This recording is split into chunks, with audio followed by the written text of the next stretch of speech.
సోదరులు మాజీ శాసనసభ్యులు మేకపాటి విక్రమ్ రెడ్డి గారి ఆధ్వర్యంలో వైఎస్ఆర్ కాంగ్రెస్ పార్టీని సంస్థాగతంగా పటిష్టపరచడానికి సంస్థాగత నిర్మాణంలో భాగంగా గ్రామ స్థాయి నుంచే పార్టీని మరింత బలోపేతం చేయాలనేటువంటి లక్ష్యంతో ఈరోజు ఒక సమావేశాన్ని ఏర్పాటు చేసుకొని అన్ని మండలాలకు సంబంధించినటువంటి స్థానిక నాయకులతో ఈరోజు మాట్లాడడం జరిగింది. దానికి సంబంధించి నాతో పాటు ఈ కార్యక్రమంలో ప్రత్యేకించి జగన్మోహన్ రెడ్డి గారి దూతగా అంటే ఒక టాస్క్ ఫోర్స్ ని ఏర్పాటు చేసి దానిలో భాగంగా సభ్యునిగా ఈరోజు తిరుపతి పార్లమెంట్ సభ్యులుగా ఉన్నటువంటి సోదరులు గురుమూర్తి గారు, సీనియర్ శాసనసభ్యులు నెల్లూరు పార్లమెంట్ నియోజకవర్గ పరిశీలకులుగా ఉన్నటువంటి జంకే వెంకటరెడ్డి గారు, మరొక మిత్రులు మాజీ జిల్లా పరిషత్ చైర్మన్, శాసన మండలి మాజీ సభ్యులు, దానితో పాటు ఈరోజు ఎస్సీసీ స్టేట్ ఎగ్జిక్యూటివ్ కౌన్సిల్ మెంబర్ గా ఉన్నటువంటి బొమ్మిరెడ్డి రాఘవేంద్ర రెడ్డి గారు, ఈ ఆత్మకూరు నియోజకవర్గానికి సంబంధించినటువంటి పరిశీలకులుగా ఉన్నటువంటి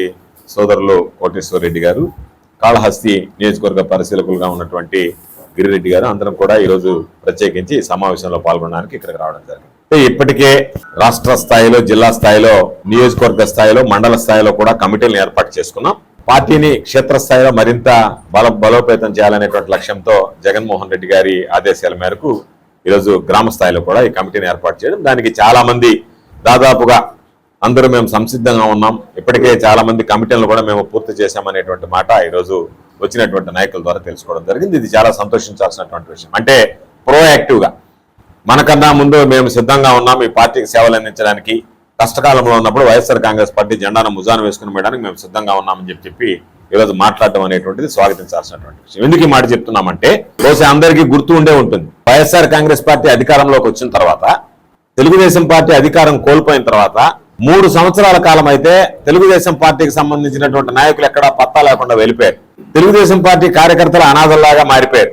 ఈ రోజు ఆ పరిస్థితి లేకుండా స్థానిక నాయకులు, కార్యకర్తలే మేమందరం ఉత్సాహంగా ఉన్నాం, మేము భయపడాల్సినటువంటి పని లేదు అని చెప్పి ఈరోజు ముందుకు రావడం, ఏ రోజైతే వైఎస్ఆర్ కాంగ్రెస్ పార్టీ శ్రేణులు ఉత్సాహంగా ఉన్నాయో ఆ రోజు నుంచే చంద్రబాబు కొడుకు లోకేష్ ఇద్దరు రెడ్ బుక్ రాజ్యాంగం పేరుతో ఏ విధంగా కేసులు బనాయించాలి, ఏ విధంగా హింసించాలి అనేటువంటి దానికి ఈ రోజు తెరతీయడం జరిగింది. బహుశా నాకు తెలిసి ఈ వ్యవస్థ ఈ ఆంధ్ర రాష్ట్రంలో ఎన్నడూ చూసి ఉన్నాం. అంటే ఎంత దారుణమైనటువంటి పరిస్థితులు ఉన్నాయంటే ఈరోజు ఆంధ్ర రాష్ట్రంలో చిన్న కేసు ఏది మాట్లాడినా చివరికి ఫ్లెక్సీ కట్టాలి అంటే తెలుగుదేశం పార్టీ వాళ్ళు కట్టుకోలేరు, ఫ్లెక్స్ పోలీసుల దగ్గర ఉండి కట్టించాలి. లేదు వైఎస్ఆర్ కాంగ్రెస్ పార్టీ ఉంటే వైఎస్ఆర్ కాంగ్రెస్ పార్టీ ఫ్లెక్స్ తెలుగుదేశం వాళ్ళు వచ్చి తీయలేరు, పోలీసులు వచ్చి తీయించాలి. ఎవరన్నా పోస్టింగ్ పెడితే వైఎస్ఆర్ కాంగ్రెస్ పార్టీకి పోస్టింగ్లు పూర్తి కాకముందే స్టేషన్ నుంచి ఎస్ఐ ఫోన్ చేసి ఒకసారి మా స్టేషన్కి రమ్మని పిలుస్తాడు.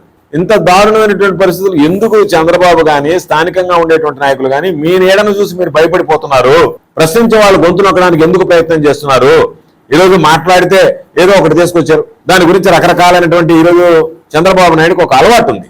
ఏంటంటే తాను నమ్మినటువంటి సిద్ధాంతం ఏంటంటే రాజకీయాలలో మంచిని చెడుగా దానిని ప్రచారం చేయడం, తాను చెడు చేసినా సరే దాన్ని మంచిగా మార్చి ప్రచారం చేయడం అనేటువంటిది చంద్రబాబు నాయుడుకి వెన్నతో పెట్టినటువంటి విద్య. బహుశా భారతదేశంలోనే కాకుండా ప్రపంచ స్థాయిలోనే చంద్రబాబు నాయుడు ఈ అబద్ధపు ప్రచారాల్లో అసత్యాలని ప్రచురించడంలో నెంబర్ 1 స్థానాన్ని దక్కించుకోగలడు.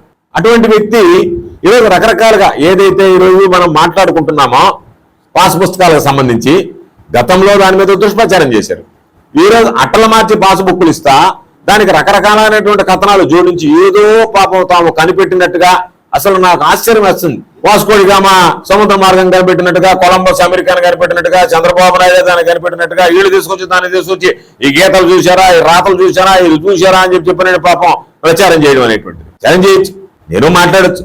ఎందుకంటే ఏరు దాటిన తర్వాత తెప్పతాగలు పెట్టినట్టుగా ఏ వ్యక్తి ద్వారా అయితే రాజకీయంగా మనం పునరుజ్జీవనం ప్రసాదించబడ్డామో, ఏ విధంగా అయితే రాజకీయంగా మరలా మనము నిలదొక్కోగలిగామో ఆ వ్యక్తిని గురించి ఈరోజు మాట్లాడడం అనేటువంటిది వాళ్ళు విజ్ఞతకు వదిలేయాల్సినటువంటి పరిస్థితి. కాబట్టి ఇవి ప్రజాస్వామ్యంలో భాగంలో చంద్రబాబు నాయుడిని సాగనంపడానికి ఈరోజు ఎవరు అవసరం లేదు, ప్రజలు సిద్ధంగా ఉన్నారు. కాబట్టి అటువంటి నేపథ్యంలో చంద్రబాబు నాయుడు చేసేటువంటి నేరాలు ఘోరాలు ఈరోజు జగన్మోహన్ రెడ్డి గారు 17 మెడికల్ కళాశాలలు తెచ్చి చెప్పుకోలేకపోయాం, ఆయన చెప్పుకోలేకపోయాడు.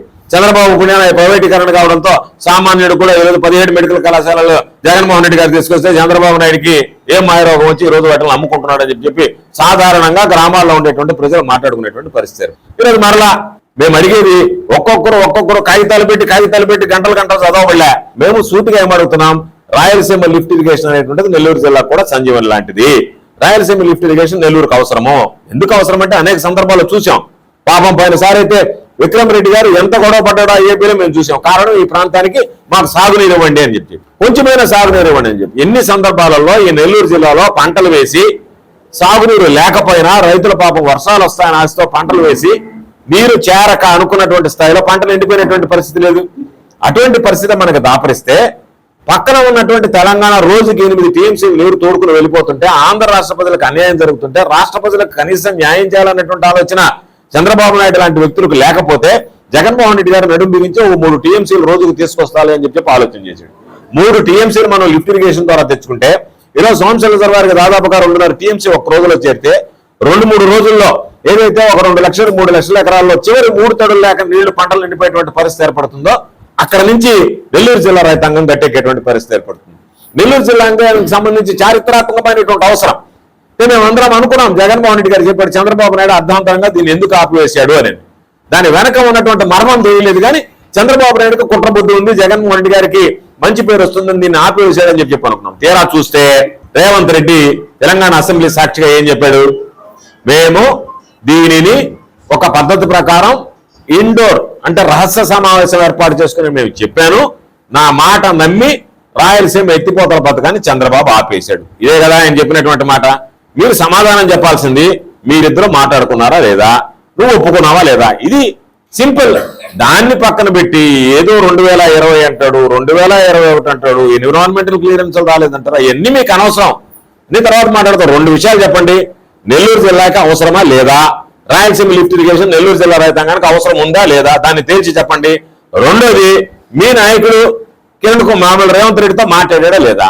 ఈ 2 విషయాలు చెప్పుకుంటే ఎందుకు చవట భారతం అంతా చెప్తున్నారంటే దాని అర్థం ఏంటంటే మీరు చెప్పుకునేదానికి ఏమీ లేక రైతు ద్రోహిగా చంద్రబాబు మిగిలిపోయాడు కాబట్టి మీరు రైతులకు ద్రోహం చేస్తున్నారనేటువంటిది అర్థమైపోయింది. కాబట్టి ఆ ద్రోహి చెప్పినటువంటి మాటలు మీరందరూ కూడా మాట్లాడనుందా, మీరందరూ కూడా రైతు ద్రోహులుగా మిగిలిపోయేటువంటి పరిస్థితి ఏర్పడింది. కాబట్టి మేము ఏదన్నా సోమశేల జలాశయం దగ్గరికి పోతే మమ్మల్ని అరెస్ట్ చేస్తారు, లేదు మేము కండలేరు జలాశయం దగ్గరికి పోతాము అనంటే మమ్మల్ని అక్కడ నిలువరిస్తారు.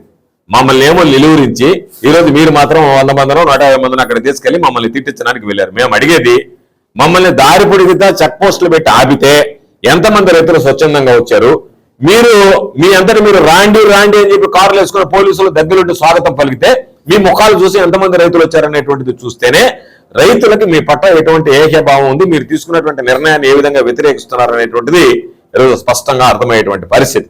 కాబట్టి తప్పనిసరిగా ఈరోజు ఈ ప్రాంతాలకు సంబంధించి అభివృద్ధి అనేటువంటిది శూన్యం. ఎక్కడా అభివృద్ధి లేదు. ఏదన్నా ఉంది అంటే అవినీతి, ఇసుక దగ్గర నుంచి మట్టి దగ్గర నుంచి ఏది దొరికితే అది దోచుకోవడం తప్ప ఎక్కడన్నా ప్రజలకు సంబంధించినటువంటి అభివృద్ధి, ప్రజలకు సంబంధించినటువంటి సంక్షేమం, ప్రజలకి ఇచ్చినటువంటి హామీలు నిలబెట్టుకోవడం, ప్రజల సమస్యలను పరిష్కరించడం ఎక్కడా కనిపించడం లేదు.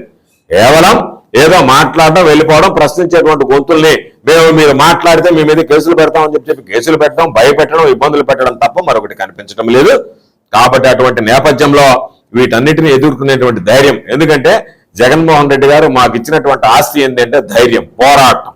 అందుకని ఎవరైతే పోరాడలేదో, ఎవరికైతే ధైర్యం లేదో వాళ్ళందరూ ఈ పార్టీ వదిలి వెళ్ళిపోయారు దండం పెట్టి. ఎవరైతే పోరాడగలరో, ఎవరైతే ధైర్యంగా ప్రతిపక్షాన్ని ఈరోజు ప్రతిపక్షంలో నిలబడి అధికార పార్టీని దీటుకోగలరో వాళ్ళు మాత్రం ఈరోజు వైఎస్ఆర్ కాంగ్రెస్ పార్టీ జగనన్న సైనికుల్లాగా పనిచేసేటువంటి పరిస్థితి ఏర్పడింది. కాబట్టి ఇటువంటి ఉడత బెదిరింపులకు భయపడే వాళ్ళు ఎవ్వరం లేం. మేము అట చేస్తే ఇట చేస్తాం, మేము ఇట చేస్తే అట చేస్తామని చెప్పి మీరు మాట్లాడినంత మాత్రాన్నే మాకేం భయం లేదు. మీరు పెన్షన్లు తీస్తారా, వండుతారా అని చెప్పి ఎవరు జోబులో నుంచో డబ్బు ఇచ్చినట్టుగా ప్రజలు కట్టినటువంటి పనుల్లో ప్రభుత్వం ఇచ్చేటువంటిది, ఇచ్చినటువంటి హామీ ప్రకారం ఇచ్చేటువంటిది, దానికి సంబంధించి మేము ఇవ్వకపోతే అంటే ఇవ్వకపోవడం ఎవరు డబ్బులు ఇస్తున్నారు, ఎవరు డబ్బులు ఇస్తున్నారు? మీరు ప్రభుత్వం ఇచ్చేటువంటి డబ్బు ఇచ్చేటువంటి పరిస్థితుల్లో ప్రభుత్వానికి బాధ్యతలు ఉంటాయి. ఆ బాధ్యతలు మీరు నెరవేర్తించాలా. దాంతో కానీ మేము ఇవ్వకపోతే, మేము చేయకపోతేనంటే ఇంకా దానికి సంబంధించినటువంటి దాంట్లో మీరు ప్రజాప్రతినిధులుగా ఉండడానికి అర్హత లేదని దాని అర్థం. ఏ వ్యక్తి అయినా పరిపాలించేటువంటి వాడు ప్రజలకు సంబంధించి ప్రభుత్వం తీసుకున్నటువంటి అభివృద్ధి సంక్షేమ కార్యక్రమాలని ప్రజలందరికీ అందించాలనేటువంటి వాడు నాయకుడు అవుతాడు తప్ప పక్షపాత వైఖరితో నేను ఒక కులానికి సంబంధించినటువంటి వాడిని, ఒక మతానికి సంబంధించినటువంటి వాడిని, ఒక పార్టీకి సంబంధించినటువంటి వాడికి నేను ఇస్తాను అంటే అంతకన్నా ఇంకా అటువంటి మాట్లాడేటువంటి వాటి గురించి మనం ప్రజలు ఆలోచన చేయాలి. అంటే ఏ విధంగా మాట్లాడుతున్నారు, ఏ విధంగా మీ ప్రవర్తన ఉంది, ఏ విధంగా మీ ఆలోచన విధానాలు ఉన్నాయనేటువంటిది ఈరోజు తెలుగుదేశం పార్టీకి సంబంధించి కానీ తెలుగుదేశం పార్టీ నాయకులకు సంబంధించి మాట్లాడేటువంటి విధానాలు ఏ విధంగా ఉన్నాయనేటువంటి దానికి ఇవన్నీ ఉదాహరణ. కాబట్టి ఖచ్చితంగా కాంచీపురం పెరుమాళ్ సిల్క్స్ మీ పెళ్లికి మా శుభ కానుక. పెళ్లి పవిత్రమైన శుభ సందర్భం. ఆ రోజున ప్రతి అంగి, ప్రతి చీర మీ కలల మాదిరిగానే ప్రత్యేకంగా చూడాలి. కంచి పట్టు చీరలు ఒక్కో నూలు పోగుతో అద్భుతమైన సంప్రదాయాన్ని, రాజసాన్ని నేసిన నెమలి రెక్కల వంటి అందమైన చీరలు. ఖచ్చితమైన కంచి శైలి కోసం కంచి వెళ్లాల్సిన పని లేదు. మీరు కోరుకునే అసలైన అపురూపమైన కంచి చీరలు ఇప్పుడు కాంచీపురం పెరుమాళ్ సిల్క్స్ లో 1+1 మగ్గం ఫోల్డ్ పట్టు శారీస్ 900, 1+1 సాఫ్ట్ సిల్క్ పట్టు శారీస్ 2500, 1+1 సాముద్రిక పట్టు శారీస్ 3500, 3 కంచి పట్టు శారీస్ 4500, 3 సిల్వర్ జరీ పట్టు శారీస్ 5000, 1+1 డిజైనర్ మగ్గం బ్లౌజ్ వర్క్ పట్టు శారీస్ 6000. మీ జీవితంలో జరిగే మధురమైన పెళ్లికి అసలైన కంచి సంప్రదాయం మీ సొంతం చేసుకోండి. Kanchipuram Perumal silks, Pushkar ghat road, Rajamahendravaram.